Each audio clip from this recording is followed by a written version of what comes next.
Thanks, Terry. It's now 7:21. Let's send you over to Lou for more of Good Day Cleveland. It is something men think about more than they'd probably like to admit, hair loss. And while it may be a natural part of growing older, it's not an easy thing for a lot of men and women also to accept. But there is hope for men who want to replace their balding heads with a full head of hair. Dr. Robert Haber is director of the Hair Restoration Center at University Hospitals. Good morning, doctor. Good morning. Important thing to point out here is that hair transplantation techniques have come a long, long way since the early days, haven't they? They really have. It's very exciting what we're able to do now, and the point we're trying to get across to the public is that hair transplantation we're at a very exciting state right now in the field, where in the past most men who were good candidates for the procedure would not have the procedure done simply because they thought that they would end up with the old-fashioned look, big round plugs, cornrow appearance, doll's head appearance.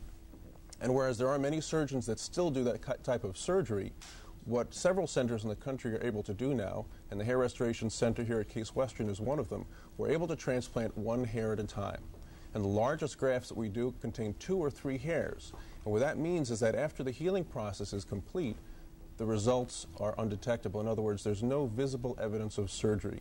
In the wind, in the rain, in a swimming pool, someone running their fingers through your hair, no one's going to know, other than the fact that you have thicker hair, that you had surgery done. One hair at a time. It's amazing to think about that, and no more plugs. Let's look at some before and after pictures now, and you'll get an idea of what Dr. Haber is talking about. Obviously, here's the before, doctor, and take us through this as we right. Well, this gentleman didn't like the fact that he had a very high forehead. He had receded considerably. He didn't have a lot of baldness in the back, but he had a lot of baldness. And what we did was we started to bring the hair back down onto his forehead to give him the more natural recessed look in a very undetectable manner. We're still working on this gentleman, bringing it down a little bit farther. We don't try to recreate a look of when you were an 18-year-old person, but we want to get a mature look that a person's going to be comfortable with for the rest of their life. All right. This gentleman had more hair loss. He was virtually bald and had been using a comb over. And after about 4 sessions, we were able to put a good amount of hair in his head in a very, very natural appearance where there's no plugs, no clumps. And this gentleman shows what we need to try to avoid. This is the kind of surgery that men think is going to happen. We don't want to ever see this procedure, and you're going to avoid this by carefully asking your surgeons. Another example of type of surgery to avoid, a surgeon needs to be able to anticipate the pattern of the future loss. And it really takes a lot of extensive training to be able to prevent a problem like this. You need to be a good consumer. You need to ask questions of your surgeon. You need to really be an educated consumer, and I consider myself sort of a hair transplant consumer advocate, and I try to train people and teach people how to avoid these bad problems. I want to take some phone calls for the doctor at 578-0888, 578-0888. What about, how does a person go about knowing? I mean, most consumers see doctor specializes hair transplantation. How do you know? What questions do you need to ask? It's hard because everyone uses the words. Everyone uses the words micrografts, single hair grafts. That doesn't mean they do it. You really need to ask around, ask to see photographs of previous patients, ask about their procedure, read some books and some articles on the procedure to find out what state of the art is in the country, find out about the training that your doctor has had. If they've gone to a weekend course, they probably shouldn't be doing the procedure.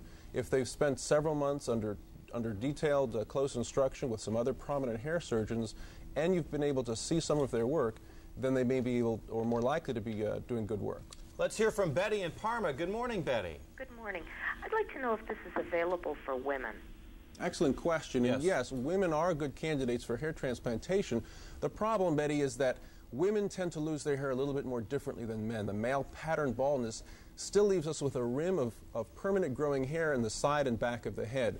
Women will often lose their hair everywhere on their scalp, but for the woman who is losing their hair, more like a man loses their hair, they're a perfectly acceptable candidate for hair transplantation. And now Tom from Cleveland. Hi, Tom. Hi, how are you this morning? Great, thank you. I'm a black male, 49 years old. Do they have anything for black males there? Absolutely. People of all skin types and hair types make excellent candidates for hair transplantation. As a matter of fact, the kinkier the hair and the curlier the hair, and black patients tend to have obviously much more kinky and curly hair, tend to have excellent coverage with the hair that they have. So black patients make perfectly acceptable candidates. And Michelle from North Royalton. Hi, yeah, I was wondering, is it a painful procedure? Good question. If it was a what? Painful procedure. Well, we use very sophisticated pain control techniques. It's all done with local anesthetic on an outpatient basis. We do procedures called nerve blocks and extensive local anesthetics to make the pain very, very minimal. It's not a bad procedure at all. And Steve from Cleveland. Good morning, Steve. Yeah, I wonder if you could tell me how much this procedure costs and how it's paid for generally with insurances. That was my next question. How much does it cost? It varies, I'm sure, how much you need. Another good question.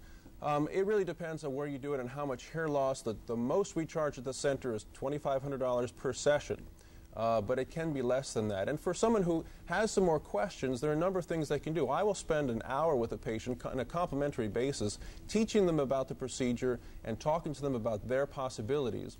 In addition, we'll be giving a free seminar tomorrow night at the Marriott Hotel in Beechwood, again, talking about the procedure and teaching anyone that wants to know more about it on a completely free and complimentary basis. It's at the Beechwood Marriott tomorrow night. There you see the number on the screen, 844-7160. Let's try Dennis in Lorraine. Hi, Dennis. Hey, how you doing? Great. I was wondering I heard a lot about infection. After you get the implant, you get a lot of infection and it falls back out and, you know, your scalp gets real bad.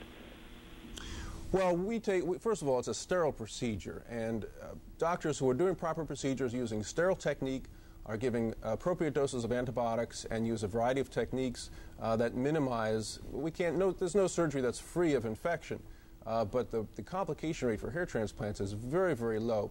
We have greater than 95% growth rate from our grafts, a very low infection rate, and a very low complication rate in general. One more very quick question from me. If you have the surgery, when you go to work the next day, are people going to be looking at the top of your head saying, hey, what did you do? Well, if a person absolutely doesn't want anyone to know that you had surgery, you need to take about 5 days off.